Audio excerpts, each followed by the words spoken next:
Okay, so welcome everyone to 5 ways to quit your job and start doing what you love in 2017. My name's Cham Tang. I'm the co-founder of Authentic Education, and it really is a privilege to be sharing this information with you. We ran this event live last week with really good feedback, so I've refined it even more, and I'm really excited to get stuck into it. So just so you know, what this actual webinar is going to be about is the 3 core questions, and those core questions are Number 1, why? So if you've got a pen and paper, you might want to jot these down as well. This webinar is going to be jam-packed with value. We're not going to be wasting too much time at all. That's not really my style, for those of you who know me. So the first thing we want to write down is why. As in, why would you actually bother trying to change your career in the first place? Because unless you have a strong, compelling reason, you're not really going to do the work that it takes to make a good decision and create a great new dream job or dream business for yourself. I remember when I was in high school, I got a really bad mark. I got 49.45 in my TER, it was called at the time. And it wasn't because I was dumb, but just because I had no reason why. So I just want you to think about that reason why and what it is for yourself. We actually did a survey with all of our students, thousands of students, and we asked them, why do you want to change your career, or what is important to you in your current career? And here's what they came back and said. 67% of people said doing something I'm passionate about is important. By the way, that's 67% of women, and in brackets, 49% is the male's answer, the men's answer. So doing something I'm passionate about was 67% of the women, 49% of the men. Challenging work that keeps me stimulated. Challenging work that keeps me stimulated, 14% of women said that was important, 22% of men. Good workplace relationships. So what are the people like when you go to work? Both men and women were equal in this one, 9%, which I thought was pretty interesting. Whoops. Financial gain. The money aspect, how much you get paid, 6% of women and 15% of men. And last but not least, job stability or job security. That was 4 to 5% of people thought that was an important thing. Now, I guess everyone's different. So the question I have, and we're going to do a quick poll. If you haven't done a poll before, all you got to do is click the answer on your screen. But what's most important to you in your career? So if you could have a look at the different options you've got, just select one of the following, the most important thing to you in your career.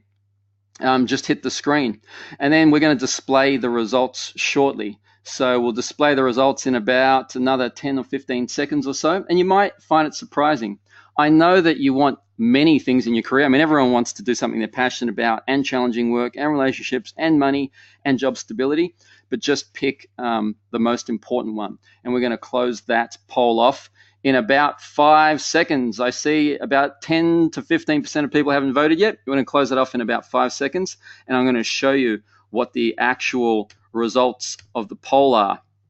So that's the results, really. Doing something I'm passionate about, 80% of people, 7% challenging work, and 12% financial gain. So where we're at right now, this is Benjamin J. Harvey. That's like a weird transition. But my business partner, Benjamin J. Harvey, he talks about, for those people who aren't sure about their careers, aren't sure about what they'd love to do, we go through the 3 things in the passion process. And I'm going to show you this diagram in a second. Here it is. So the first one, right at the top, let's see if I can draw on the screen. Right at the top here, you've got what you love, as in what you like or what you would love to do. Second, you've got what you're good at. So you might have skills or experience in a certain area. So the second most important thing is what you're good at. And then the third thing is what pays well. So not because money is everything, but because unless the market is willing to pay you for something, well, then you can't really make a living out of it at all, which is a bit of a shame. So I'll give you the example here. We've got, if you really love to do something, let's say you really love surfing and you're really good at surfing, but if you don't have the third thing, which is the market doesn't want to pay you to surf, you'll be happy but poor. And that's obviously a problem. The second example is if you really love to do something, let's call that you really love accounting, and the market is wanting to pay you for accounting. What will happen is if you're not actually good at it, you'll just have a dream to be an accountant. But because you're not good at it, it's just a dream. Then the last one, if you're really good at something, but it pays really well, but you don't love it, let's say working in a large corporation or something like that, you'll end up being rich but not really happy, if that makes sense. When you have all three, where what you love to do, what you're good at, and what pays well, they all align, we call that prospering from your passion. Most people will call it doing what they love and getting paid for it. We call it prosper from your passion.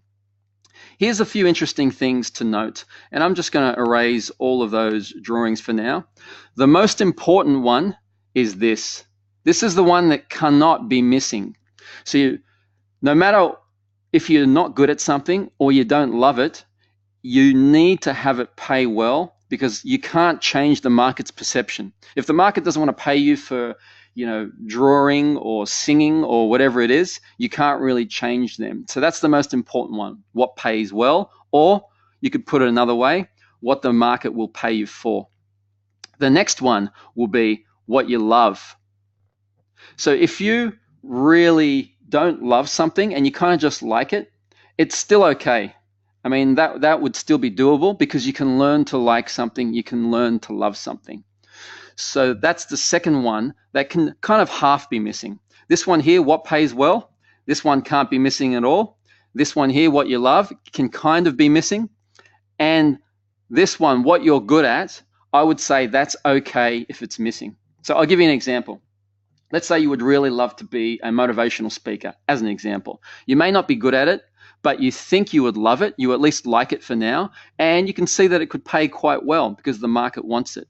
That's okay if you're not actually good at it. Why? It's because you as a human being, you can really outlearn anyone.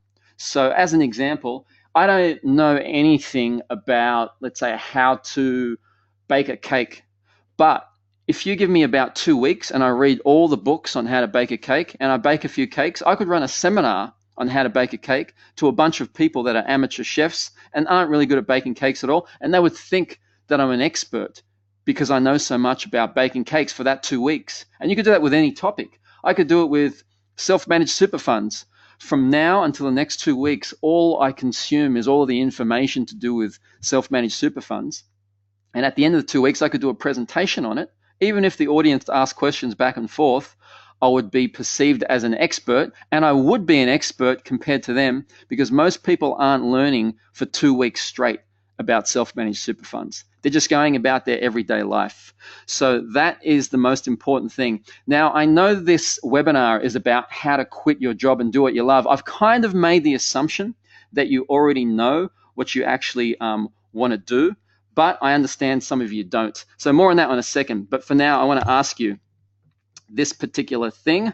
I'm going to ask you, and we're going to go to a poll actually. Once I clear these results, we're going to go to the next thing. Bit of a technical issue here. Let's have a look what's going on. I'm not sure why it's not going to the next. There we go. Which of these three do you need clarity on? As in, would you rather get more clarity on what you love, what you're good at, or what pays well? As in, which do you need to improve the most? Do you need to find out more of what you love, find out more of what you're good at, or find out really what you want to do and what pays well? So I'm just going to open up this poll in a second, just have a think about the answer, and just select which one that you need more clarity on, need more improvement on. What you love, what you're good at, or what pays well. I'll just give you about 5 seconds or so to do that. And then, like usual, we're going to reveal the answer. What you love, what you're good at, or what pays well. Now, once again, I know you might need help in all three, but for now, just go off those. I'm going to close the poll off in about 5 seconds. 4, 3, 2, and let's have a look at the results then. The results of the poll: 29% of people need more help in what they love, 38% what they're good at, and 42% what pays well. And I can understand with the what pays well. And the reason that is because there's so many different options out there, and sometimes it's hard to figure out and know, unless you've tried something, what would pay well or what your actual options are. So I'm going to go back to this.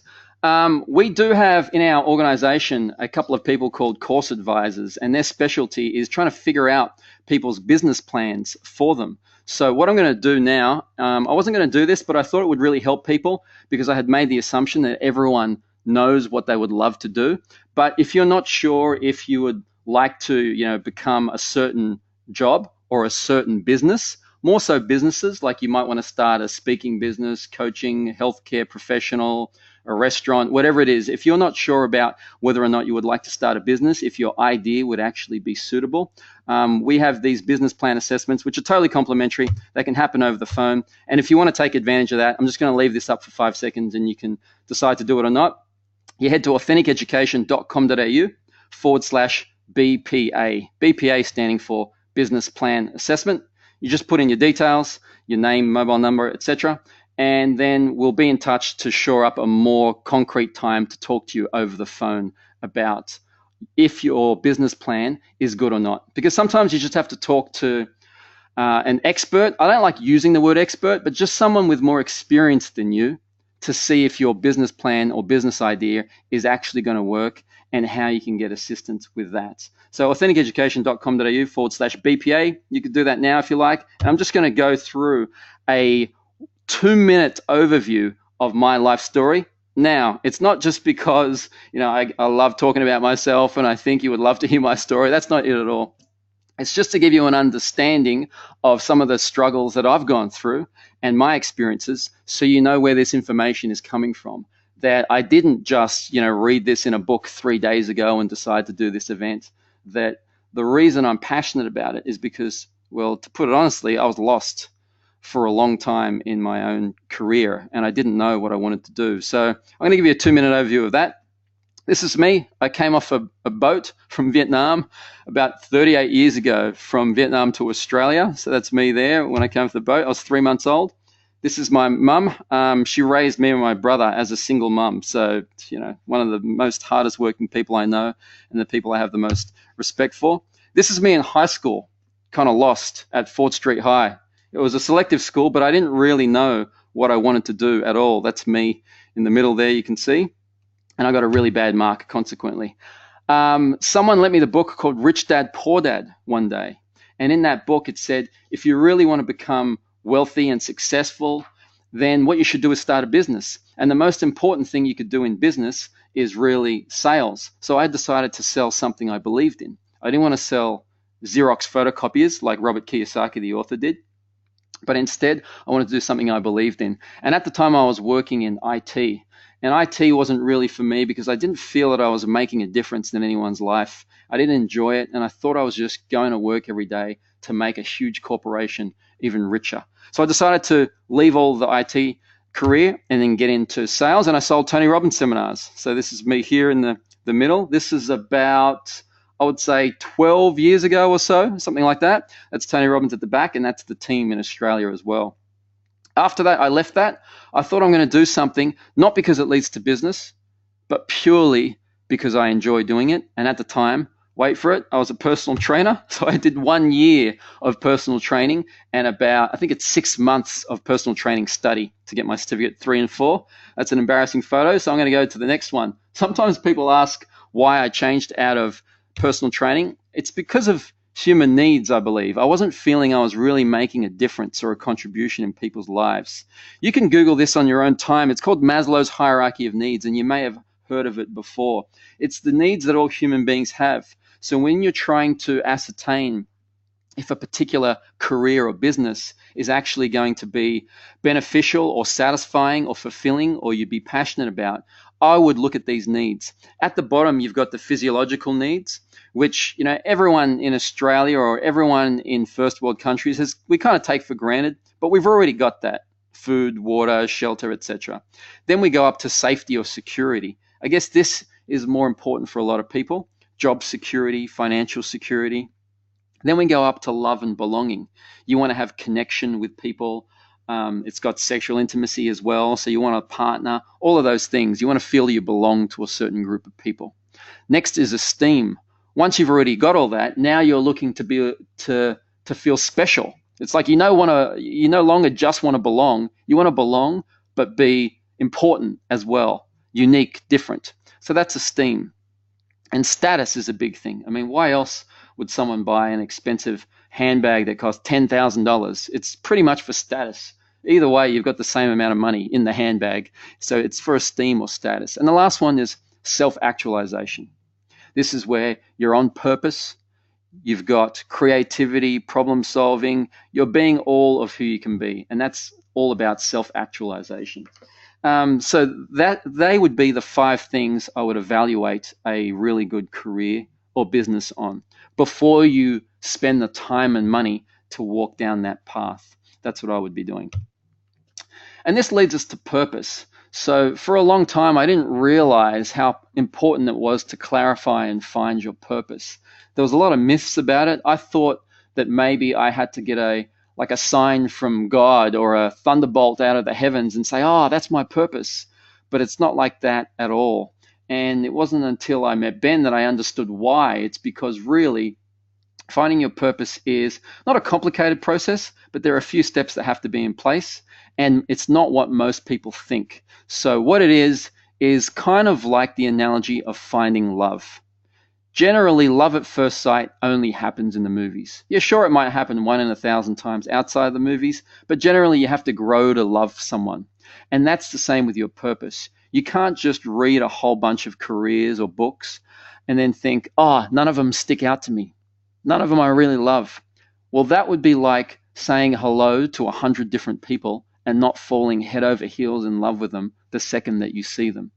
Do you see what I mean? So finding your purpose takes time. You got to go on a series of dates. So just like finding love, you don't know after 1 hour, having a coffee with them if you're really going to love that person. It takes sometimes months, sometimes years. So I would say don't confine yourself to one type of person. Don't block out any ideas. And then secondly, what we would recommend as well is start to date your purpose. Go on different dates with ideas and try to be monogamous. So what I mean, don't date 3 different ideas simultaneously. Give it a good go for at least 3 months. That would be our advice. There's a lot more to purpose. I'm going to assume you've kind of already there as well. But once I found out I was on purpose, what I wanted to do was personal development. It fulfilled a lot of my needs. So I met Benjamin J. Harvey. This was us in 2009. So this is a kind of embarrassing photo in 2009. In 2013, we were awarded the BRW Fast Starters Award, and we since do lots of live events now as well. We've been privileged to be in the media a lot, specifically as well for teaching in school students. So Ben here is on the Today Show, a TV show in Sydney, helping kids with procrastination. I was in the Sydney Morning Herald about the bamboo ceiling. So the bamboo ceiling is a term for ethnic people that can't break through a certain level in their corporate career. And then here with news.com.au, because I was a high school failure as well. And this is us just recently now with Authentic Education. So I hope that gives you a bit of a background. So the number 2 career question is how. So this is we're going to go through the 5 ways to transition from your current job to your dream job or business, assuming that currently now you're working 9 to 5 or 40 to 50 hours a week, not doing what you love. So here we go. You might want to write these down. The first way to do it is the dreamer. So what the dreamer is you still continue to go to work the next day, but you're physically present, but in your mind you've already checked out. Your heart's not there, your spirit definitely isn't there, and you're already dreaming about your dream job, career, business. What I mean by that is you're already thinking, researching different ideas, or you may have something you're kind of sure about already, and now you're just visualizing it, putting all your intention on it. Another thing you could do is called reframe. It's an NLP term, neuro-linguistic programming term. I'm not huge on NLP, but I do believe this is a very good technique. It's called reframing. It's where you change the way you look at something, kind of like a frame on a picture, a frame on a painting. With reframe, instead of going to work thinking, I don't want to do this. This is such a waste of time. You reframe yourself and you think, this is an example or an opportunity to improve my time management skills. So you still do the tasks you have to do, but you reframe your mind and think, this is an example to improve my time management skills. Or you think to yourself, this is my business now. I'm coming to work like it's my business. So ask yourself how you would show up in your own business. You'd show up full of energy despite any frustrations or challenges you have. So show up like that now. And when it is your own business, you'll have that habit already ingrained in you as well. So that's the dreamer. By the way, some people, if they're, I won't say fortunate enough, but some people don't have to work 100% of the time they're at work. So they can bludge a bit. So for 2 hours a day, they could do whatever they like. If that's you and you're the dreamer, what you can do is you can spend that time actually researching or writing down your goals and all of those different things on your ideal career or business. So the first one is the dreamer. By the way, with these 5, we're going to increase the risk as we go. The dreamer is the least riskiest of all of the options because you haven't really left your job yet. The second one is what we call safety first. So you might want to write that down. The second one is safety first. So when I say safety first, what I mean is you still stay in your current job. You still stay in your current job, but you work after hours in order to progress yourself towards your dream career or business.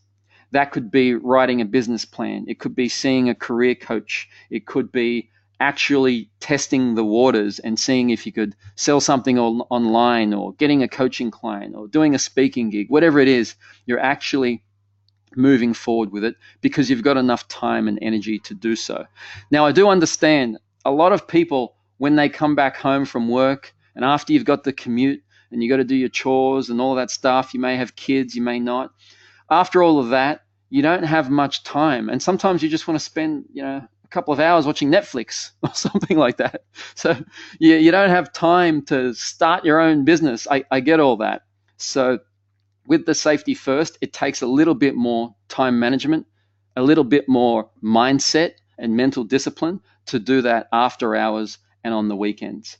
But if you don't want to sacrifice any of your income, which means you're still working the same amount of hours, that's why it's called safety first, then this option would be for you. The third option now we're going to go to is part-time lover. Part-time lover. This is where you work part-time instead. And what you can do is one of two ways. You could quit your current job and get another part-time job. Or if that's too much, you could ask your boss or your employer if you can go part-time instead of full-time. Now, this is actually what I did. Before I went and started Authentic Education with Ben, I had another job as a business development manager at another personal development company, and I went part-time as well instead. With part-time, there's a couple of things that are really important to note. The benefit of doing part-time, and you may not think so unless you actually try it, but the benefits are this. Number one, you get structure to your day. You might want to write that down. What that means is if you just go from working for someone else to working on your own business, I am making the assumption now that you're working on your own business, then you're going to have a self-discipline problem that unless you've experienced it before, you may find it hard to self-motivate yourself for 40 hours a day working. Probably you're going to be working from your bedroom or living room or at a coffee shop. You're going to find that very difficult. So I would have the structure of a part-time job. That's one of the benefits. If I was going to work 3 days a week, as an example, because I've tried it before, I would not do it having worked 3 days in a row. So what you don't do is work Monday, Tuesday, Wednesday, and then have Thursday, Friday, Saturday, Sunday off. Because now you've got a 4-day holiday, a 4-day holiday every week. So on the first day of that 4-day holiday, you're going to think, it doesn't matter. I've got like another 3 days anyways. And then your sleeping pattern can get worse and worse as well. So the first day you can start waking up at 8 a.m. Then the next day it's like 8:30 a.m. 9, and then before you know it, you're waking up at 11 a.m. So what I would recommend is a part-time job gives you structure. And if you are going to go part-time, do Monday, Wednesday, Friday. I know it sounds counterintuitive. That's just my advice.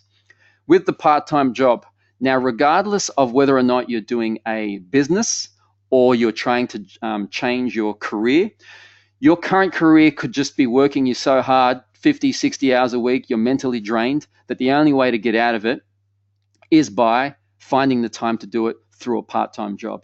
I would get a job that is similar to your actual current dreams, not your current, similar to your dream job or business. I've always said, and I would recommend you write this down, work to learn, then work to earn. Work to learn, then work to earn. So what does that mean? Before I started Authentic Education, I worked for another personal development company, and I was working there to learn. But the benefit of it was, like, I was getting paid at the exact same time. So here's the funny thing. If I go out and let's say I want to start a Subway franchise, as an example, I could go to the Subway manager and I could say, hello, Mr. Manager and owner of Subway. I also would love to start a Subway franchise one day. Can you show me everything you do in your Subway business, and I'll work for you for free because I just want to learn here? What do you think they're going to say? They're going to turn around and say, no way. What do you think this is, a learning institution? I'm not going to teach you how to be a competitor or something like that. But here's the funny thing. If you go to them and ask them for a job, then you get to learn and you get to earn at the same time. And that's the beauty of it. So that's what I would recommend. First work to learn, then work to earn. Either way, you're getting paid.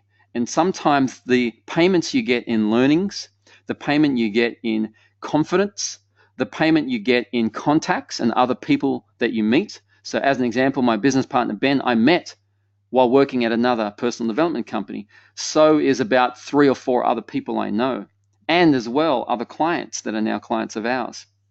To cut a long story short, work to learn, then to earn. That's the whole thing with Part-Time Lover. The next one is stepping stone. Stepping stone. You might want to write that down. This is where instead of doing your current role, you totally quit and you think of what an in-between job is. I've already alluded to the fact that you should work to learn, then to earn. But a great example of a stepping stone is, say you wanted to start a business and you think, okay, what are my weaknesses in business? I think one of my weaknesses in business is sales. So what you would do is actually get a job selling, and hopefully it's a similar thing of the business you're going to start. So let's say you want to start a health food store. I would go and get a job as a retail sales assistant at GNC Vitamins or something like that. Say you wanted to start an accountancy business, I would just get any job and accountancy practice as well. Whether or not that's bookkeeping, admin, whatever it is, you'd be in the industry and you'd learn a heck of a lot. So that's the stepping stone. One of the things I do realize is that you need money, you need finances. So what I would encourage you to do is to figure out what your minimum base level expenses are. What your minimum base level expenses are. So what I mean by that is, how much does it cost for you to just live a very normal lifestyle per week? So let's say, for argument's sake, that is $400. So what you want to know is, if you're going to start a business or change careers, what you want to know is, how long have you got? So as an example, if you've got, let's call it $10,000 saved, you think, all right, I've got $400 a week, $10,000. That's going to be about, how's my maths? It's going to be about 25 weeks, something like that, half a year. So I've got 6 months to make this business work, assuming I don't have to put any money into the business. However, it gets even better if you go part-time. So if you've got $10,000 now, if you go part-time, and let's say that part-time job makes you however much it is, you could stretch your 6 months out to an entire year working part-time instead. And that's kind of what I did when we started Authentic Education. We only started by putting in $5,000 each into the business. I was working part-time. I could see that I could survive for probably a year or so. Instead of buying a property, because I had enough money for a deposit at the time, instead of buying a property, I couldn't do both. So I decided to start a business instead. But the bulk of the money was used on living expenses, not actually on business expenses. So I would encourage you to do the same. Just know financially how many weeks or months you have in order to make it work, and do a rough guesstimate of, in that time, how much income will you have coming in through your part-time job or your business. And of course, what are your expenses as well for that new business? So we're going to do a poll soon, not yet, but in a minute. So the last one, all or nothing. Now this is where you just pull the ripcord and you totally go for it. You just take a leap of faith like this person is doing here, and you just decide to quit your job. Now, hopefully, Hopefully you don't rage quit. Rage quit is where you just get sick of it one day and you just call up your boss and say you resign without any notice. Hopefully you don't do that, although some people have. This is what Benjamin Harvey did. He was just sick of it and he didn't care. He was going from a six-figure salary to an income of pretty much zero. He decided to totally change because he's an all or nothing kind of guy. So sometimes people have to do things what we call cold turkey. It's all or nothing, so he decided to do it like that. So that could be you as well. It has its pros and cons. One of the pros is that you've got no choice.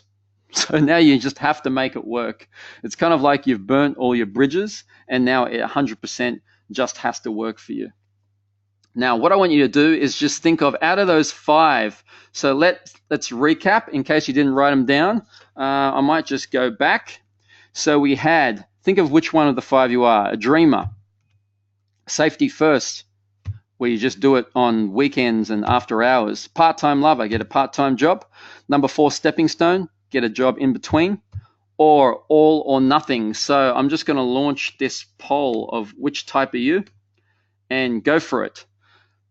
Just select which type are you, and then we're going to get into the next section. Which type are you? I'll give you about another 5 seconds to do that. What I also want to ask you as you're selecting there, I want to ask if you've got any questions. So if you've got any questions at all, you've got a little chat box there. You've got a little chat box. Just enter in any questions you have as well, and then I'll be able to see them. So if you're unsure, I think it's like questions and then send to staff. Questions and then send to staff, something like that. Questions and send to staff. And I'm just going to close off the poll now and then share the results. So 8% of you are dreamers.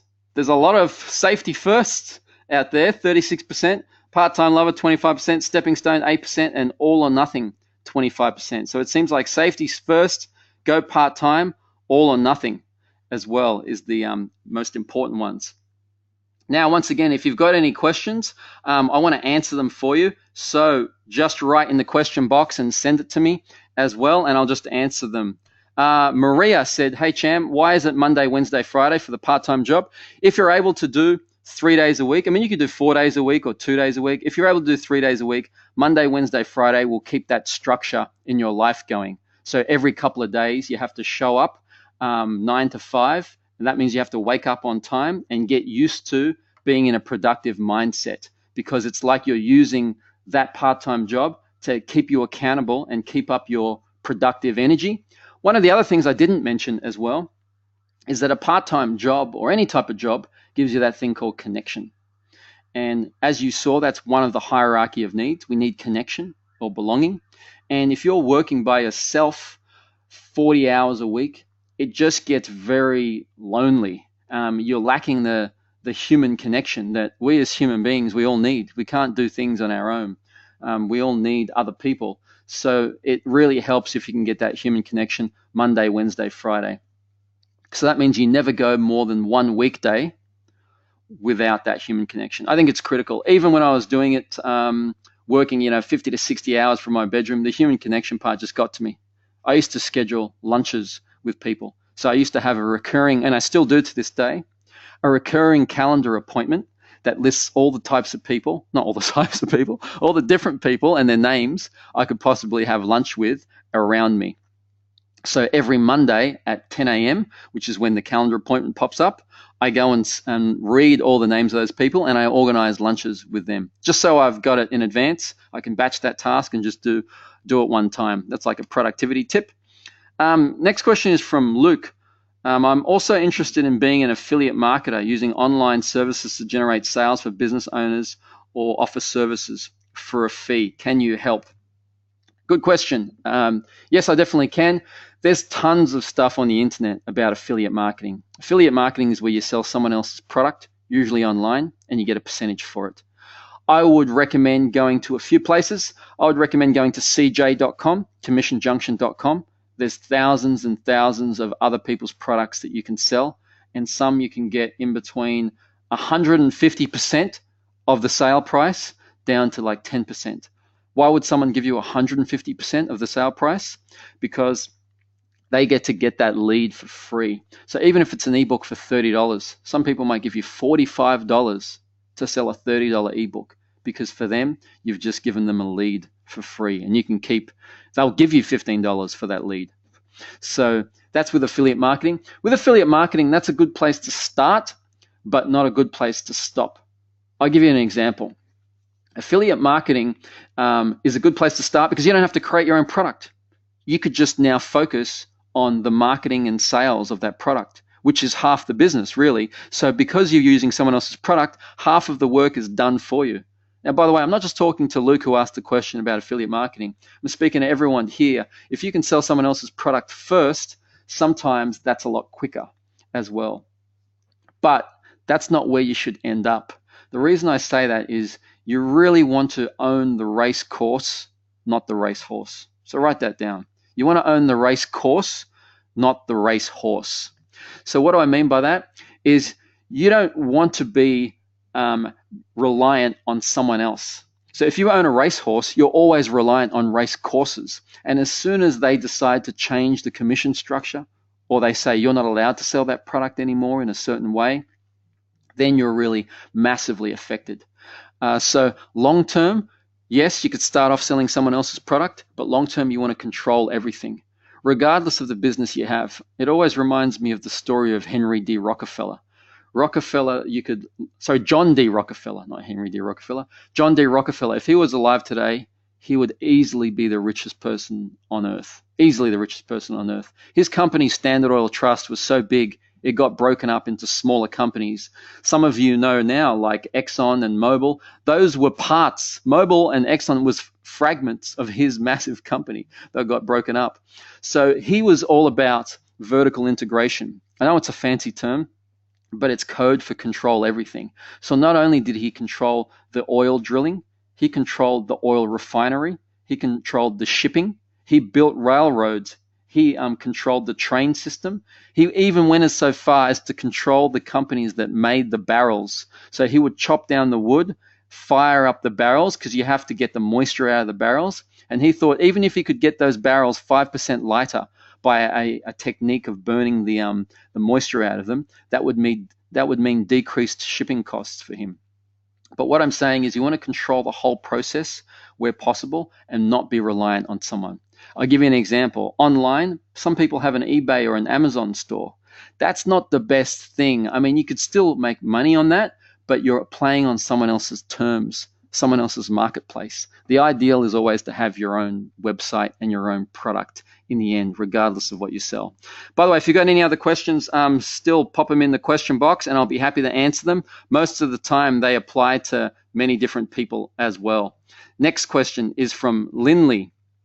The question, what about when we have taken time off and then going back to safety first?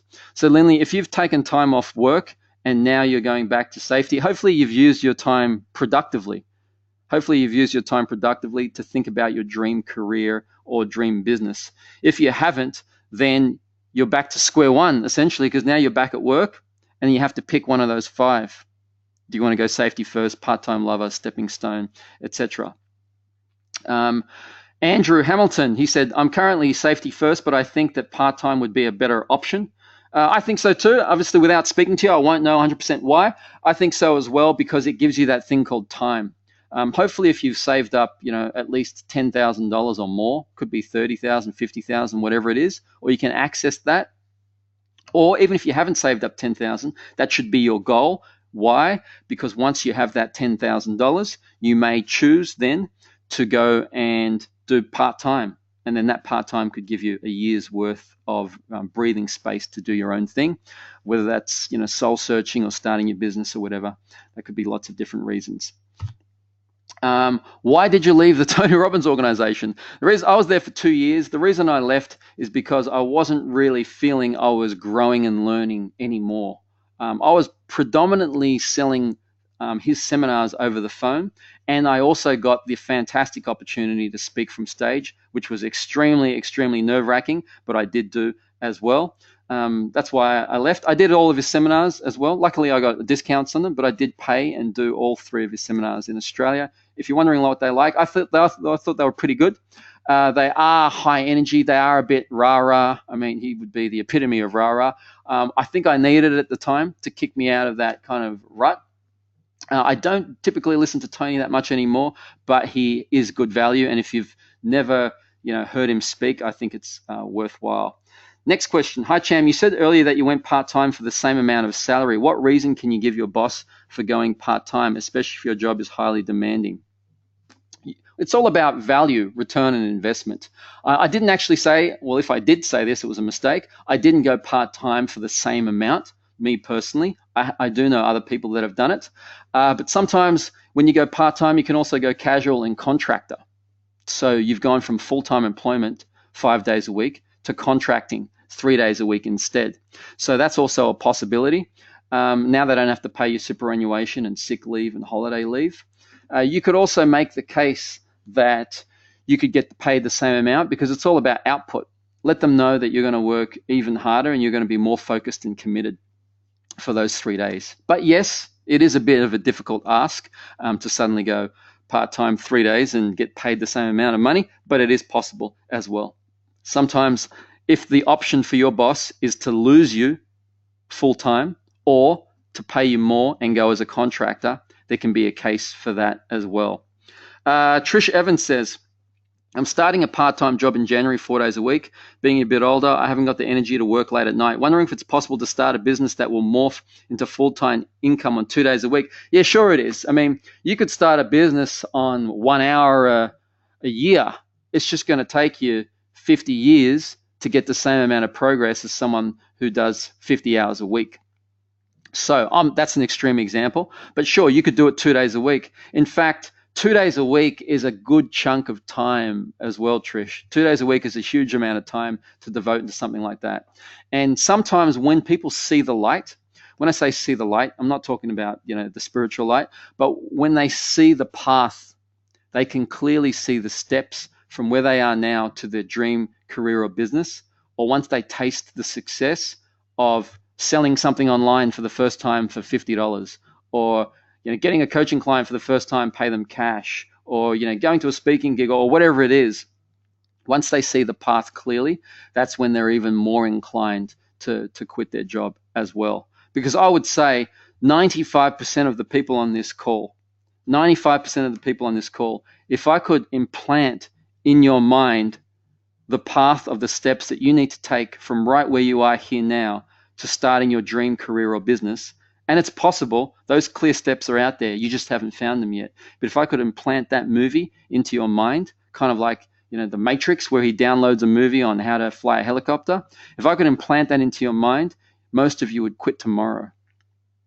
Most of you would quit tomorrow because you've got the actual finances to fund it, but what you don't have is the steps, and what you don't have is the confidence. And that's what we hope to give people in our company, actually, because it's a shame that someone would not make that thing at the same time just because they don't know the steps. Once again, if you got any questions, I think I've got 3 questions left to answer. If you got any questions, then please answer it as well. Please ask that question as well. Govind says, how to find like-minded business partner as an individual, as it's very hard to sustain. Yes, it definitely is. I agree. So I'm just going to go back to this. Can everyone hear me? Can someone just type in that they can hear me if they can right now? Just type in the questions box. I think someone said that they were a little bit hard of hearing me. Yes, you can hear. Okay, great. So do you have the steps outlined somewhere? Well, the steps is different for everyone, Leanne. So I don't have all of the steps outlined somewhere, but that's what we hope to give in our live events and courses as well. We do have a one-day event that's complimentary that's coming up next year. We just finished it, called Prosper From Your Passion. If you just Google Prosper From Your Passion, Authentic Education, it'll come up as well. So I was going to answer Gavin's question. Gavin's question was all about How do you actually find a business partner? That's a bit of a tricky one. It depends on a lot of things, but here's what I would look for. Where do you find them? First of all, you find them in the same circles you go to. You find them at events. You find them as work colleagues that are disgruntled as you are. You find them as potential, clients that you've got, internal or external clients. You find them everywhere, in friends, parties. You find them by going to meetups, and you might go to an investor meetup or a small business meetup or a marketing or a kinesiology meetup, whatever it is. That's where you find them from. How do you know when you've found a good business partner? You know because they're at the same level as you, first of all. So what I mean is, if they've got 10 years experience and you've got no experience, you probably can't expect them to partner with you. Because why would they? They're looking for someone who's kind of got a lot of experience in an area as well. You're looking for someone complementary. So you don't want someone who's exactly the same as you. If you're good at the technical stuff, you might want someone who's good at the people stuff, like sales or presentations. You want someone who's got a similar vision as you. You both want to achieve or head in the same direction. You also want someone who's got the same work ethic as you. You don't want to be putting in 40 hours a week and they're uncommitted and they're still doing a part-time job and doing 15 hours a week. You're going to feel very resentful very fast. You both want to make sure you've got the same skin in the game. So what that means is you both want to make sure you're putting in the same amount of money as well and the same commitment. Otherwise, the other person is going to match the lowest level of commitment in that partnership, which isn't a good thing. I know that's lots of things to think about. Finding a business partner can be tricky, well worth it as well. The reason it's worth it is because, it's similar to a life partner / business partner. When you have troubles, your troubles are halved by sharing them with someone else. And when you have successes, your successes are magnified by sharing them with someone else. So it's a great thing to have a partner. I'm quite grateful that I've never had a serious argument with my business partner, Ben. Part of that is luck, I got to say. It's not like I'm the world's best at finding a business partner, but those are the things I'd recommend, having spoken to lots of people as well. Peter Curry said, "Hi, Cham, what actions would you recommend to do to start your own business?" Well, that's a very difficult question. Those three things that we talked about before, what are you good at, what will the market pay for, and what do you love? I would get clear on all those possible things. I would then go and do many different activities. Look at seek.com.au, think about what all the jobs are out there and all the job titles and responsibilities, and think to yourself, would you be good at that or not? You could see a career coach. You could come to find your purpose as well at an event we've got coming up called Turning Point Intensive. There's so many different things you could do, but you have to get to know yourself better. It's a trial and error, and you kind of won't really know that until you experience and date different business ideas. You could potentially go on, there's a really good website I like called the Fastlane Forum. The Fastlane Forum is an online forum dedicated to different business ideas, mostly online, but a whole bunch of different business ideas as well. You can just walk down the street and start dreaming of different business ideas, and your reticular activating system, just a fancy word for what you focus on, will start to think of different business ideas out there. It is a big process. You could also list down a whole bunch of needs. So think about all the problems you have in your life, and there are business opportunities right there. So if you ever say to yourself, oh, it's so annoying that XYZ happens, or why haven't they fixed this problem yet? Then most successful businesses have created something for themselves first, and other people like you will purchase it. That's what I would also recommend. That's what we did. We started Authentic Education because we wanted personal development without hype. We wanted someone to show us how to help other people, just all the steps. There was nothing out there. So we essentially created it for ourselves as well. Roxanne, hopefully I pronounced your name right. So what are the lines of businesses that earn well? The more that you can impact someone's life deeply, or that's the quality of the impact, or the greater the quantity of the impact, that's what will pay well. So money is an exchange of value. So I give you money and you give me something back that's worth the $50 note that I just gave you. So the more value you can provide to someone, the more you can impact their life, the more they'll exchange money to get that value. So that's what I'm saying. If you want to make millions, then you should impact millions. Or from a quality point of view, if you want to make millions, you got to impact at least 1,000 people's lives to the degree that they would pay $1,000 for that. And 1,000 times 1,000 is $1 million. So if you want to get to $1 million, you could do it that way. You could make a $1 impact to 1 million people. That could be making them laugh on a YouTube video and then they click some ads. That's like that. Or you could help 1,000 people really change their life, and to the degree of $1,000 as well. Do you think it's a good idea to do network marketing in a product you love to gain experience to starting your own business? Yes, I do. If that's the opportunity that you've already joined or in front of you, I think it is good experience to do multi-level marketing or network marketing. I actually did it for 1 year. It did teach me a lot of things. However, long term, if I had other options, I probably wouldn't choose network marketing for me personally, because you don't technically have your own business. Now, I know a lot of network marketers just want to shoot me right about now. I get that. But the reason is, if you look at what a business is, you create the product yourself. You can price the product. You decide how it's marketed. You go and market it, and then you reap 100% of the profit. If you have a look at all the things that I said just then, network marketing misses some of those. As in, you don't get to create the product, you don't get 100% of the profit, you don't get to decide how it's marketed, etc. You don't have as much input, and therefore not as much control, like we were talking before with Rockefeller. And where there's a lack of control, there's a lack of security. And when you've got a lack of security, it could be going well for 1 year, 2 years, 5 years, 10 years, but in my opinion, you're building that base on a bit of a shaky foundation as well. Building on a bit of a shaky foundation. I'm just going to answer 1 or 2 more questions, and then I'm going to move on and wrap it up. Can you sell products as well as courses from here, and can you use it as your whole website? I'm not sure what you mean from here. Maybe there's webinar service. You could probably sell courses and products from here. I'm not about to, but you could definitely do that. So I'm not sure exactly what you mean by that. Debbie, I know you did ask me about a thing called Kajabi Next. So yes, you can sell courses and products from Kajabi Next, and you can also use it as your whole website. So Kajabi, Kajabi, is a program that we've started using. I can't hand on heart vouch for it right now, because we've been using it for about the last 6 to 12 months, and most of that has been developmental, and some of it has just been we've been too busy to even to do something we paid for. I think it's been 6 months since the new version came out, and you can sell online courses and information products using the platform Kajabi Next. And yes, you can do that as well. Oh, I see the other part of your question. What else? Last question as well. I've worked out the direction and basis of business to start with, but now going back to work, so trying to see clients out of hours. That was from Linley.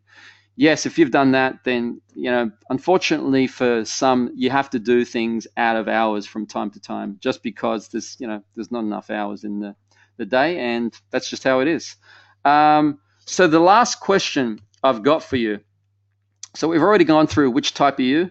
The last third question you might want to write down is when. So when are you actually going to do all this? It's fine to talk about something and have a dream, but when push comes to shove, unless it's got an actual deadline, a scheduled date of when you're going to do it, that's when you really know if you've made a true decision. So I would like, if possible, for you to put a date right now on when you're going to make the next big change towards your career. So this could be when you're going to change jobs into part-time, when you're going to do all or nothing and quit, when you're going to find that stepping stone job, when you're going to actually start to be a safety first and devote at least 8 hours to it.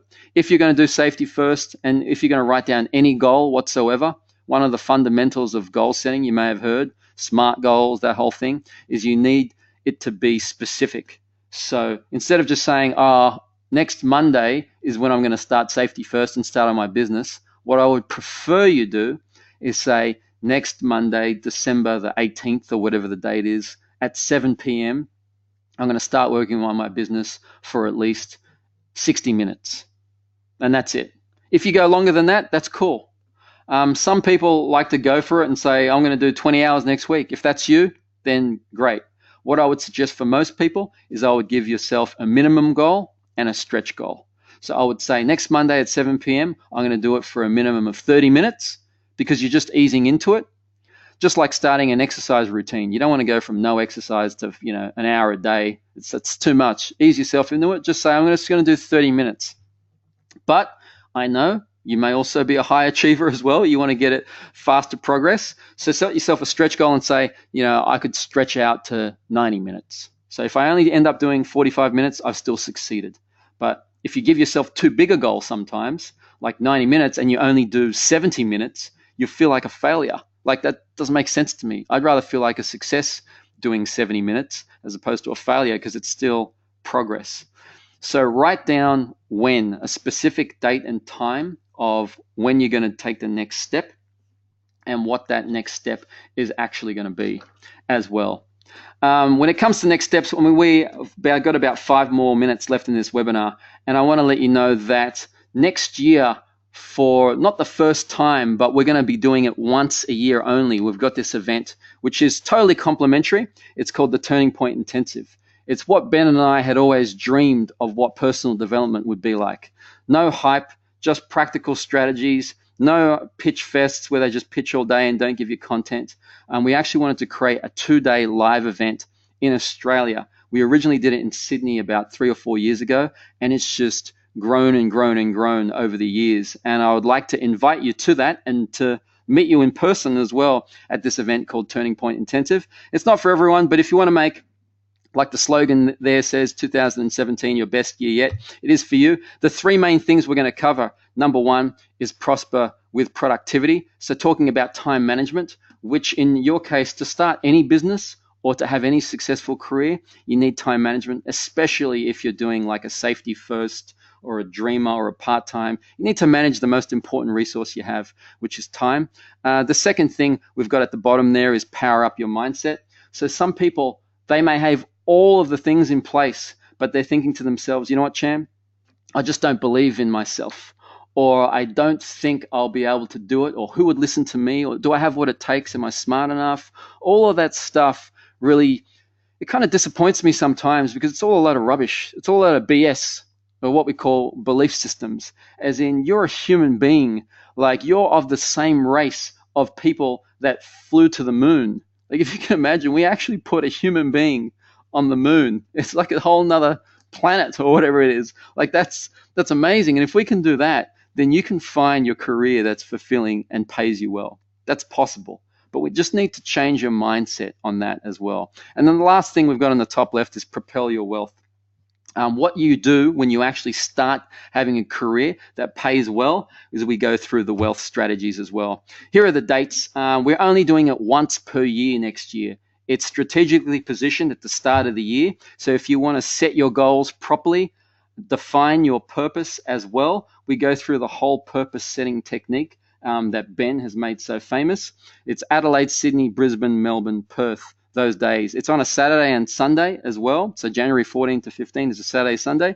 Every weekend we're doing it for 5 weekends in a row, 9 a.m. to 7:30 p.m. I do understand that those hours are long. Sometimes people ask, can I just attend one day? I said, yeah, sure. You can attend one day. You can attend just the first lunch and register now for it. Chances are you'll probably want to clear your calendar anyways once you see how good it is.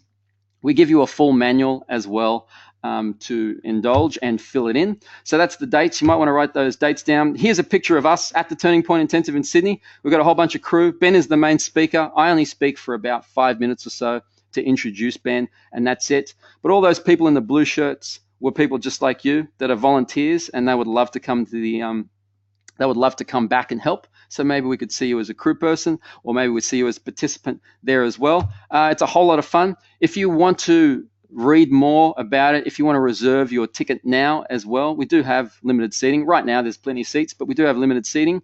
AuthenticEducation.com.au/TPI, which stands for Turning Point Intensive. AuthenticEducation.com.au/TPI, which stands for Turning Point Intensive. Usually we would value this at $1,297 for a 2-day program with Ben. One of the common questions I get asked is, why would you give out? And this is a marketing thing. If you're interested in marketing or business, listen up to this. Why would you give out a $1,297 program totally for free?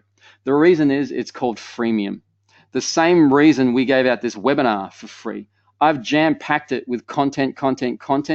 and then just 5% of the time is like a commercial break to mention another program. So we believe that just like Google and Spotify, if we put out loads of great content totally for free, karma will reward us by having a small percentage of people make their own decision to come to the next thing, to do the next thing. It's the best way of marketing. In today's age, also called the information age, we believe it's the best form of marketing.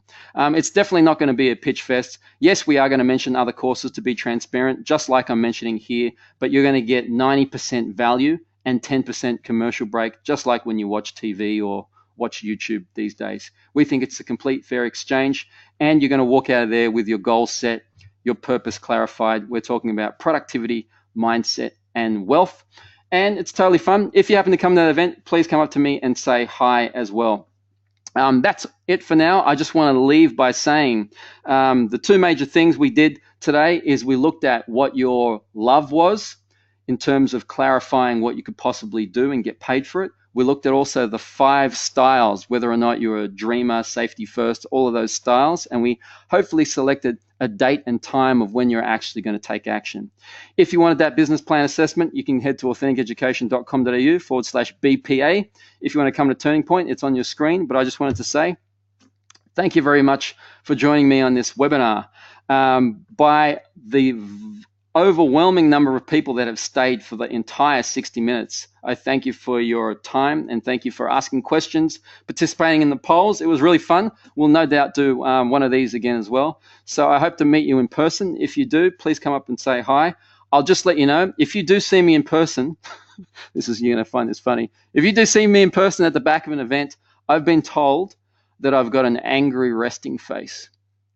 So what that means is it looks like I'm really angry at you and I don't want to talk. I do want to talk. Just come up and say hi. It's just that sometimes I'm kind of like a robot and I'm in standby mode. So I do have an angry resting face. I'm in standby mode. Come up and say hi. I promise I won't terminate you or something like that. Thank you very much for your time. Have a good evening as well. And I hope to meet you in person sometime soon. Thank you very much.